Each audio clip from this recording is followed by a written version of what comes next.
première partie va être consacrée on va faire un petit topo de marché.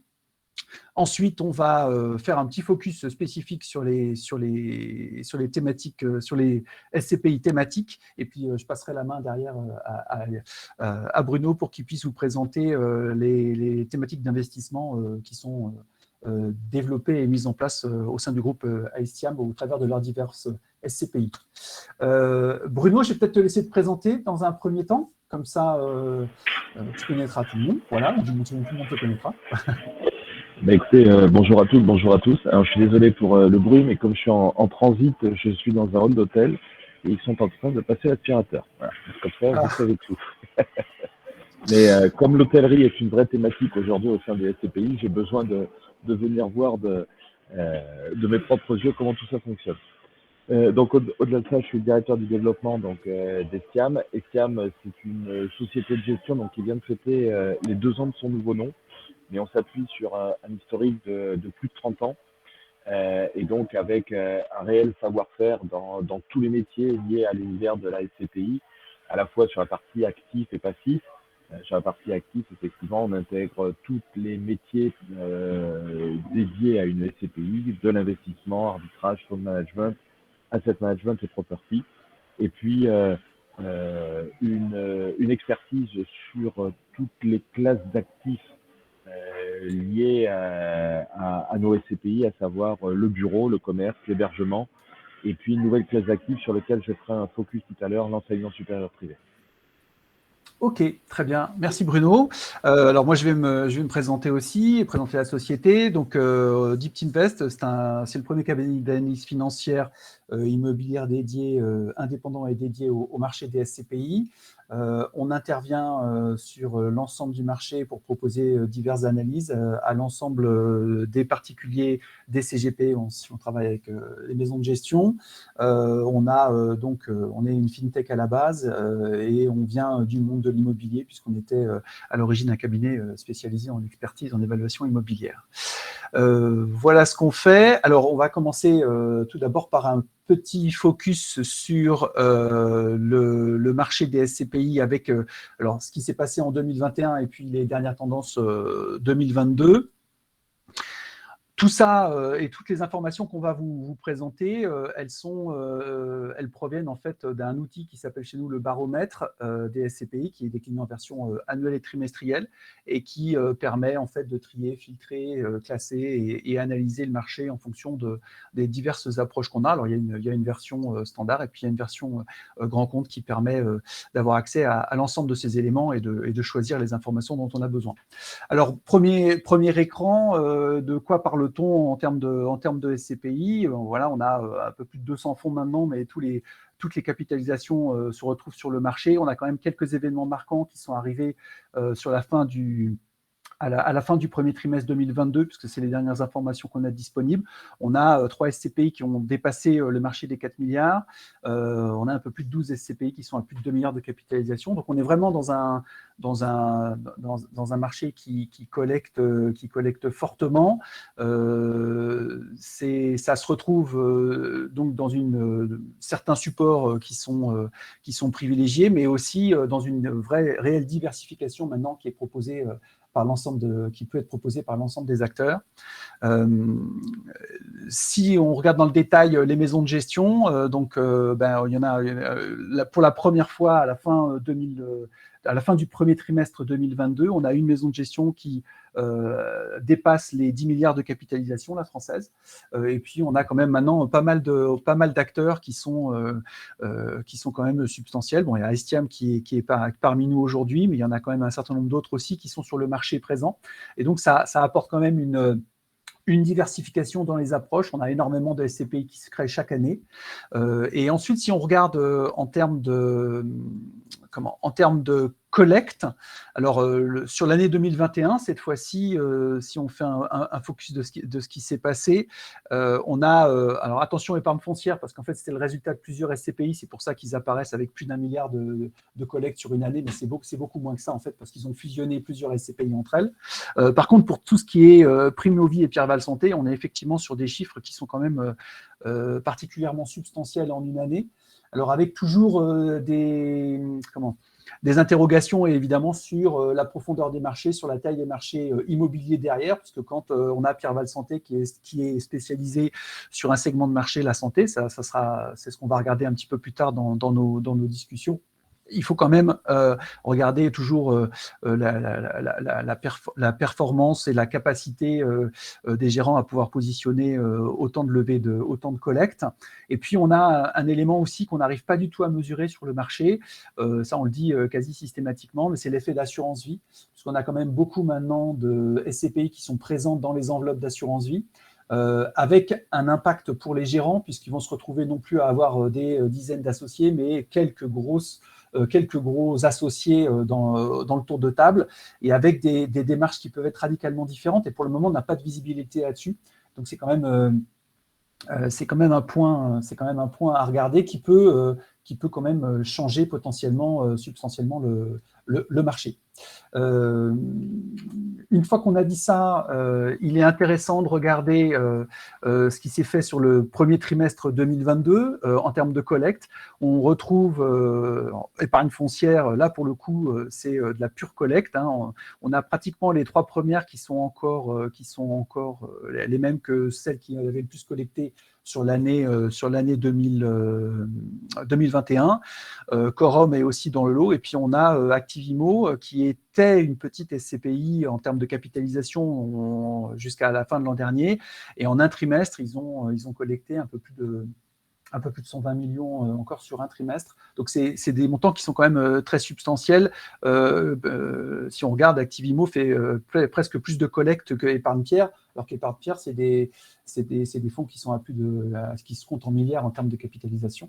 Donc, voilà, c'est quand même il y a une très, très forte collecte toujours sur le marché. Donc, globalement, fin 2021, il y avait un peu plus de 7 milliards qui avaient été collectés. Les premières tendances 2022 montrent que c'est toujours une collecte qui est très forte. Alors, il y a des interrogations, évidemment, parce que ça reste un marché de l'immobilier, donc qui est tributaire d'éléments qui peuvent être comme, par exemple, tout ce qui va être lié au taux d'intérêt, à la manière dont les taux d'intérêt vont pouvoir être relevés, s'ils le sont, à quel rythme, voilà. Et puis, on a des prix qui sont quand même... alors selon les zones, mais des prix immobiliers qui sont quand même assez substantiels en France. Donc voilà, il y a quand même un vrai talent des gérants à regarder pour vraiment bien sélectionner les fonds. Et dans cette approche-là, c'est là où il est intéressant de regarder justement les SCPI thématiques, puisque vous allez avoir des SCPI sur le marché qui vont rester un petit peu généralistes, c'est-à-dire beaucoup sur du bureau, puis il y en a d'autres qui vont venir aller chercher de la valeur sur d'autres segments. Et donc, c'est là où c'est intéressant de regarder ce qui peut se faire.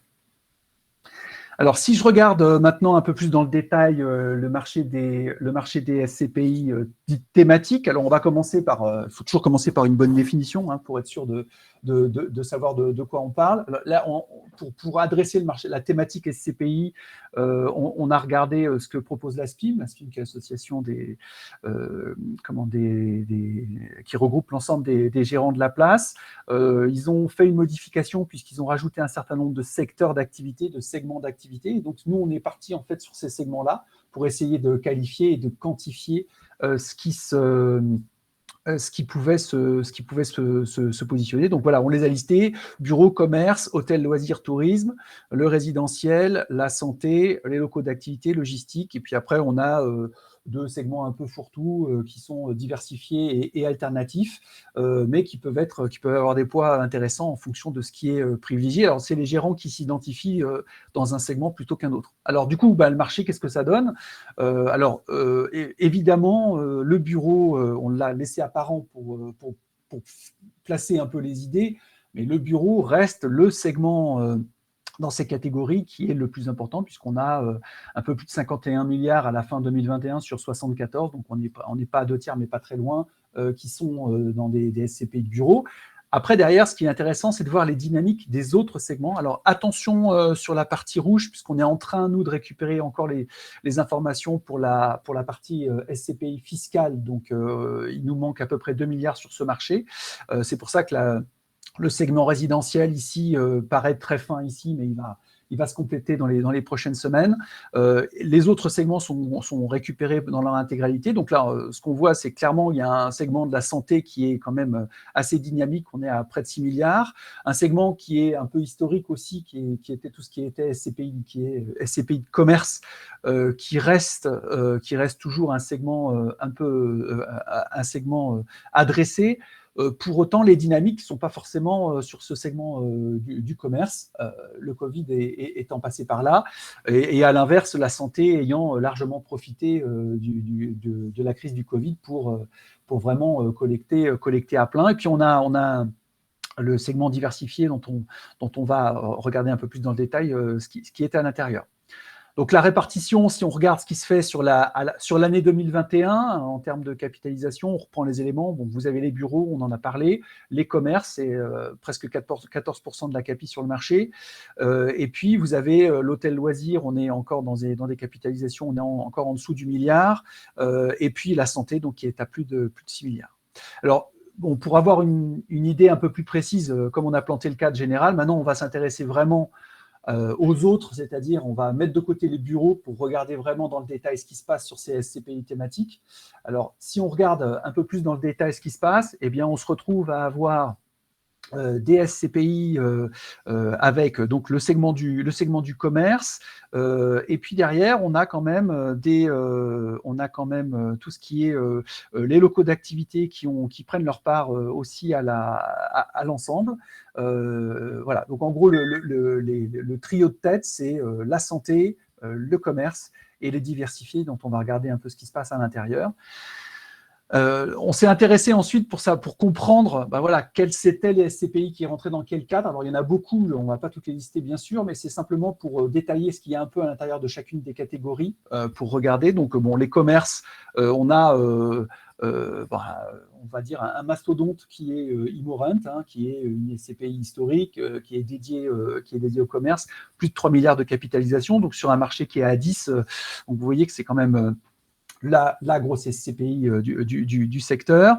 On a ensuite des SCPI qui ont aussi tout à fait Aestiam Pierre Rendement approche le demi-million de capitalisation. On a aussi des SCPI un petit peu historiques, et puis on a aussi à l'intérieur des SCPI qui ont décidé de faire des mouvements uniquement au niveau européen, et on va regarder aussi cette dimension, puisque vous pouvez croiser des thématiques, c'est-à-dire croiser, par exemple, prendre une SCPI de commerce, mais qui va aller chercher que du commerce en zone Europe. Donc voilà, il y a un petit peu tous les cas de figure qui peuvent se dérouler. Ensuite, sur la santé, bon, on a les deux gros de la place qui sont maintenant Primovie et Pierre Val Santé. Alors Pierre Val Santé est une pure santé. Sur Primovie, on a toujours un petit, elle est estampillée santé. On arrive maintenant presque à avoir 30-35% de patrimoine de bureau à l'intérieur. Alors peut-être que c'est du bureau dédié à la santé, mais enfin voilà, il y a quand même ils ont rajouté quand même une dimension un petit peu nouvelle. Donc ils sont toujours majoritairement investis sur de la santé, mais on sent bien qu'il y a quand même un souhait aussi de rajouter quelques autres secteurs d'activité à l'intérieur. Le résidentiel, je vais un petit peu le détailler, mais très, très brièvement. On a trois grandes familles, puisque l'essentiel du secteur résidentiel, c'est quand même de la SCPI fiscale, avec les trois grands acteurs quand même qui sont maintenant Novapierre Résidentiel, qui est l'ancien de Pierre 48, qui était une SCPI de capi, qui arrive à 300 millions de capitalisation.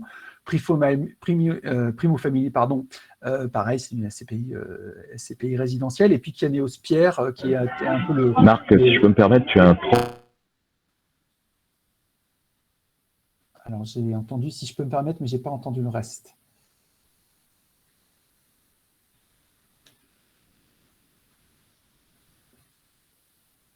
Alors, je vais continuer, puis je reprendrai la remarque de Bruno quand il sera reconnecté.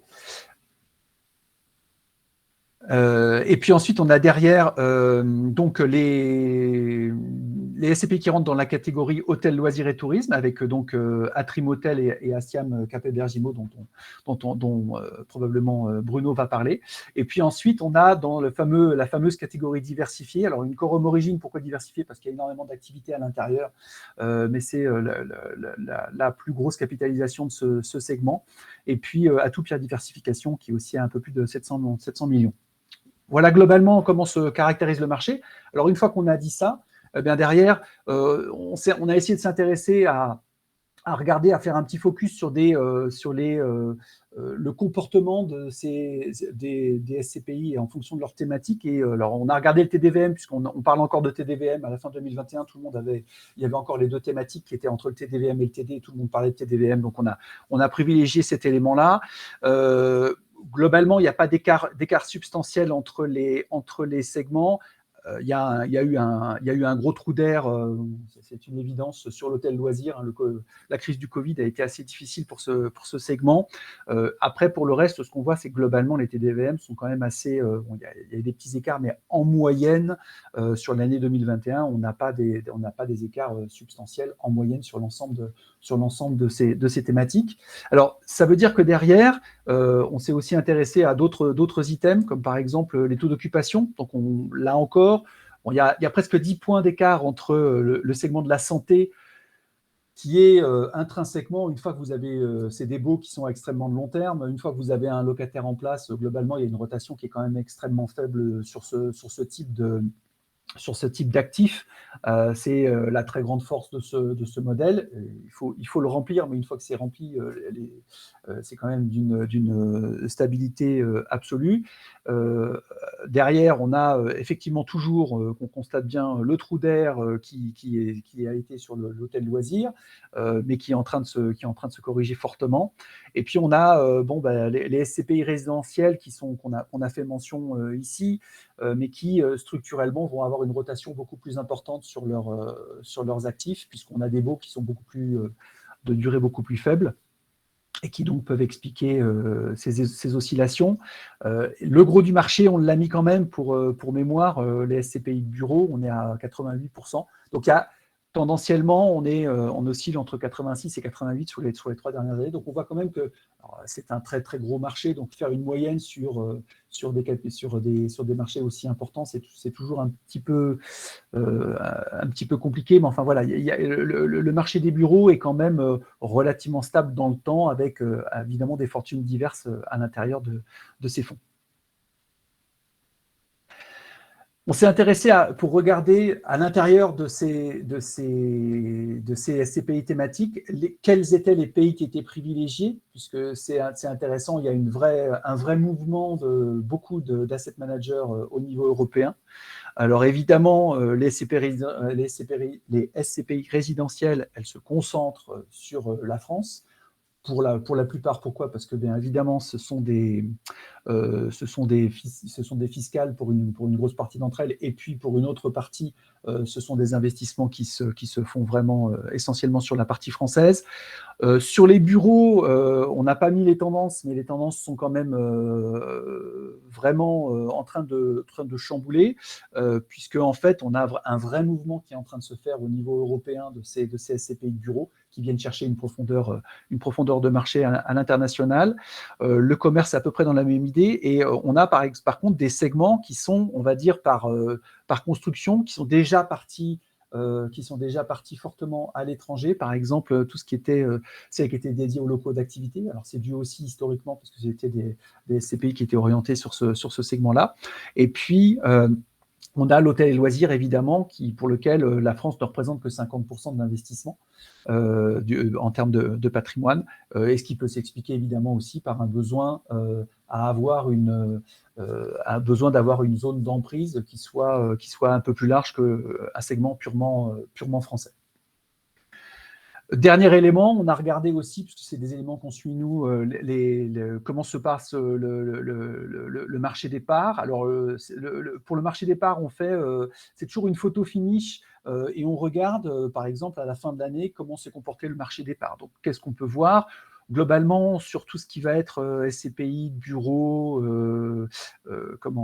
résidentiel et autres, et santé, c'est un marché qui est parfaitement liquide.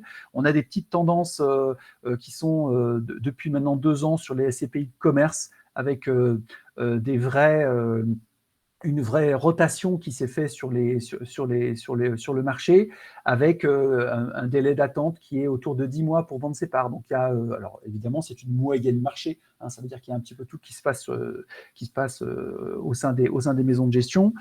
Et puis, on a un sujet voilà, qui est directement lié à ce qui s'est passé, puisque tout le monde a été un peu traumatisé par la crise du Covid, et je pense que les SCPI hôtels loisirs ont été identifiés comme étant des SCPI où il fallait peut-être regarder à deux fois. Bon, ceci étant, voilà, faut pas confondre, c'est ce qu'on a déjà fait une intervention il y a quelques mois là-dessus, les tendances lourdes. Bon, le tourisme a peu de chances de s'écrouler sur une horizon de 10 ans, et puis les événements un peu de mode où effectivement depuis 1 an et demi c'est compliqué.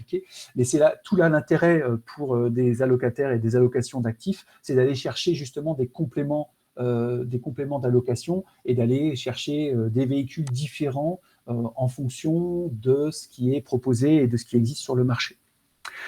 Alors dans cette idée-là, donc voilà, le résumé de ce qu'on vient de vous présenter, c'est de dire quoi? C'est de dire qu'il faut quand même vraiment décortiquer, puisque en fait, même si on a des segments qui ont été reconstruits par la SPIM, à l'intérieur de ces segments, il y a une grande hétérogénéité entre les fonds. Donc il faut quand même vraiment regarder, se poser la question. C'est un marché qui est extrêmement dynamique, donc avec des allocations qui bougent beaucoup. Alors, il est toujours compliqué de se projeter sur ce qui va se faire dans 10 ans, puisque les investissements SCPI sont toujours sur du long terme, mais il faut quand même voilà, se poser les bonnes questions et puis diversifier, pas forcément aller chercher forcément les grosses capitalisations, parce que ce n'est pas sur les grosses capitalisations que tout va se passer, c'est aussi en allant chercher des thématiques différentes. Et c'est là, pour vous, CGP, c'est là vraiment où il faut aller regarder ce qui peut se faire sur le marché. On a des outils pour ça, évidemment, chez Deeptinvest, et c'est toute notre raison d'être. Je vais du coup profiter de ces besoins de focus pour passer la main à Bruno, qui va pouvoir vous détailler un petit peu l'approche qu'a mise en place Aestiam au sein de ces SCPI. Je te passe les slides et puis je te laisse, tu me dis quand tu veux changer de slide. Ça marche comme ça? D'accord, d'accord. Oui, juste pour faire une transition par rapport à tout ce que tu as évoqué. Alors, je vais vous parler d'une classe d'actifs qui, effectivement, aujourd'hui, n'est pas référencée comme telle au sein de la SPIN. Vous l'avez compris, j'ai parlé d'enseignement supérieur privé, qui est une nouvelle classe d'actifs qui est privilégiée par bon nombre de sociétés de gestion. Mais avant ça, je rebondirai sur tout ce qui a été présenté par Marc. Oui, je crois et je suis bien convaincu aujourd'hui que dans l'univers de la SCPI, il y a un besoin d'allocation, compte tenu notamment de la gestion et des orientations stratégiques prises par les différentes SCPI. Quand on regarde par exemple dans l'univers du bureau, qui est un univers que nous connaissons très bien au travers de Estiam Placement Pierre, qui est notre véhicule phare chez Estiam, on voit qu'il y a des différences notoires qui peuvent exister, par exemple, liées à la taille des bureaux.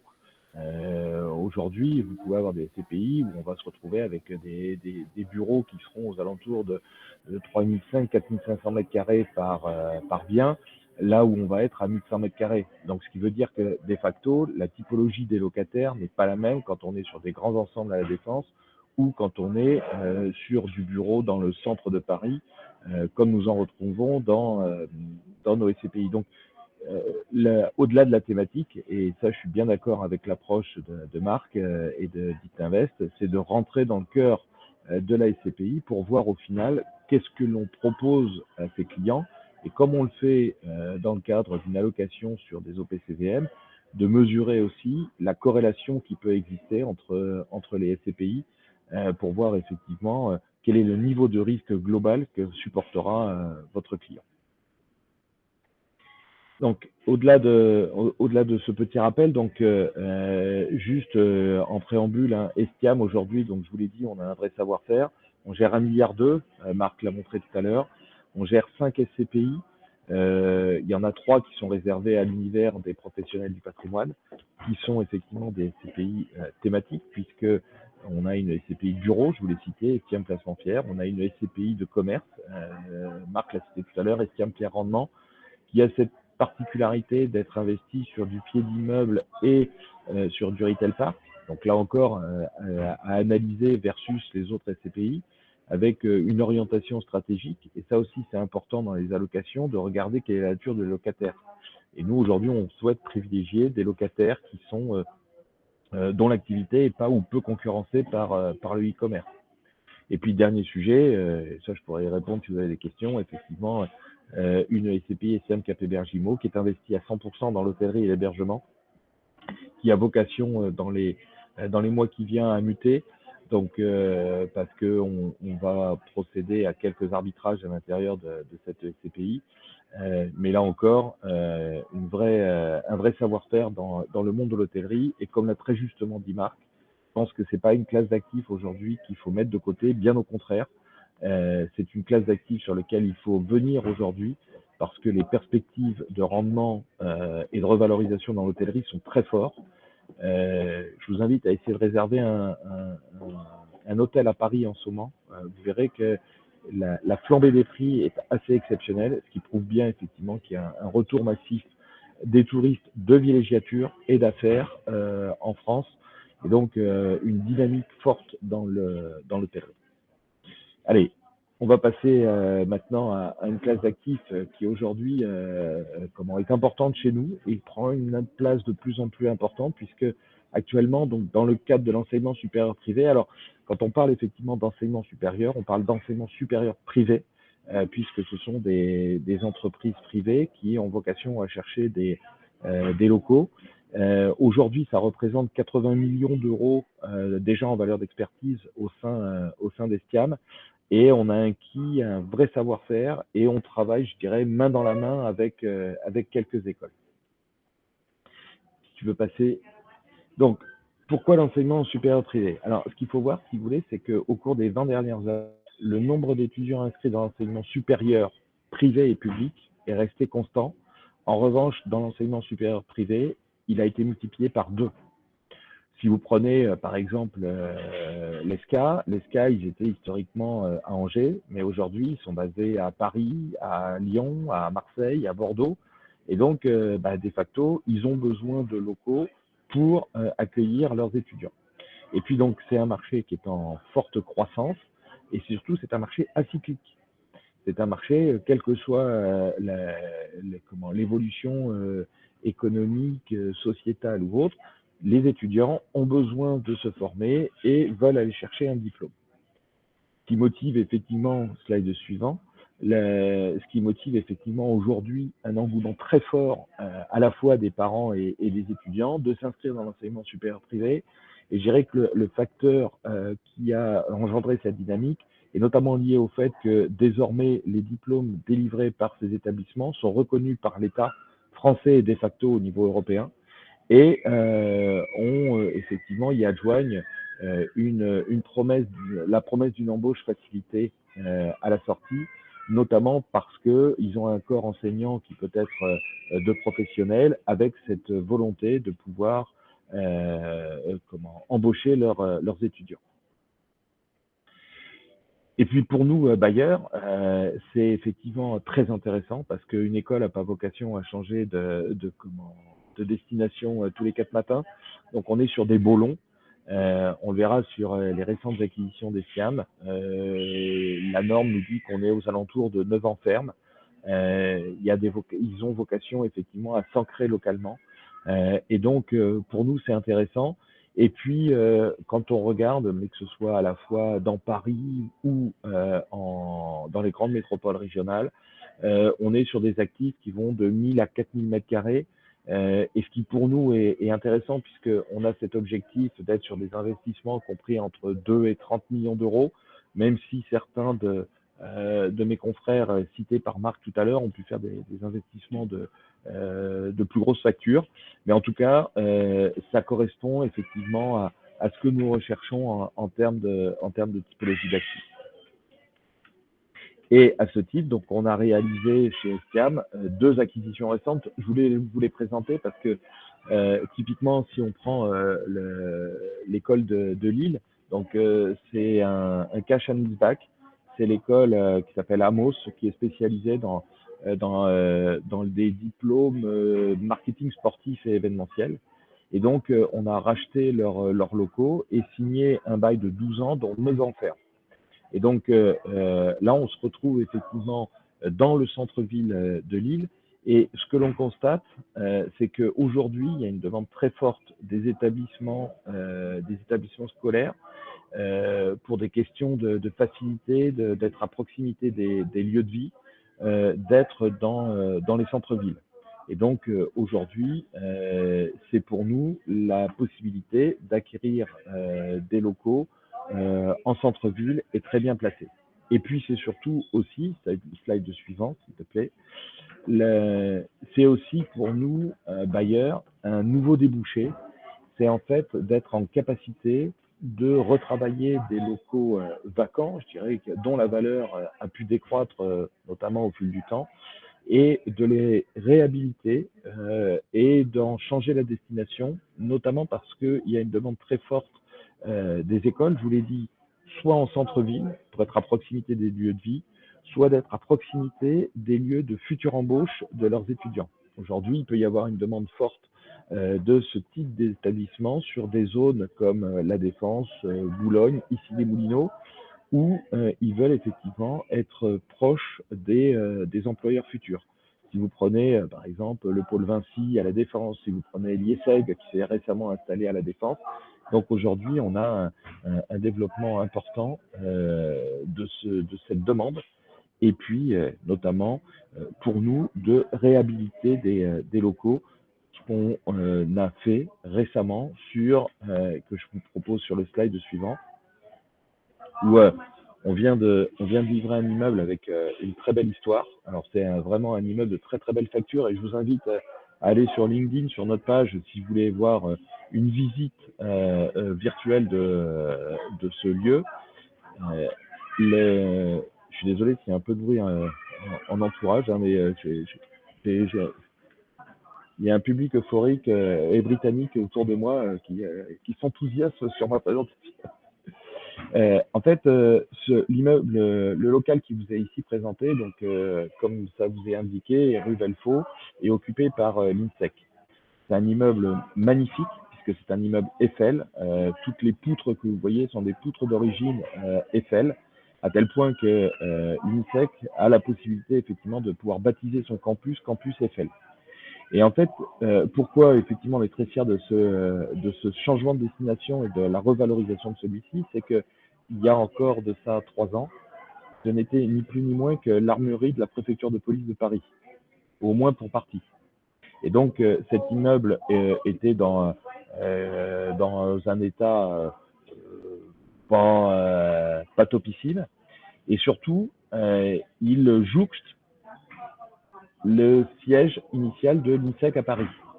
Et en fait, quand la préfecture de police a souhaité libérer ses locaux, on savait que l'INSEC avait l'ambition d'avoir des locaux plus grands, et donc on leur a proposé de réhabiliter ce lieu de façon à le transformer donc en établissement pouvant accueillir du public, et donc leur permettre de s'agrandir pour au final disposer d'un plateau de 7000 m² dans le centre de Paris, donc rue Velfaux. Alors pour celles et ceux qui c'est proche de l'ancien siège du Parti communiste, on est dans le 10e arrondissement, et qui est un quartier qui est en pleine mutation et évolution. Et donc pour nous, ça a été extrêmement intéressant, parce que le fait de réhabiliter ce lieu et d'en faire un lieu pouvant accueillir une école nous a permis de revaloriser de façon très substantielle cet immeuble, et donc de facto de créer de la valeur aux épargnants investis sur la SCPI en l'occurrence, qui s'appelle le patrimoine foncier. Donc aujourd'hui, le fait d'aller sur de l'enseignement supérieur privé, d'accompagner les écoles dans la recherche de locaux, ben, ça nous permet, nous, de transformer des locaux, et surtout de revaloriser ceci, et donc de donner de la performance à nos épargnants.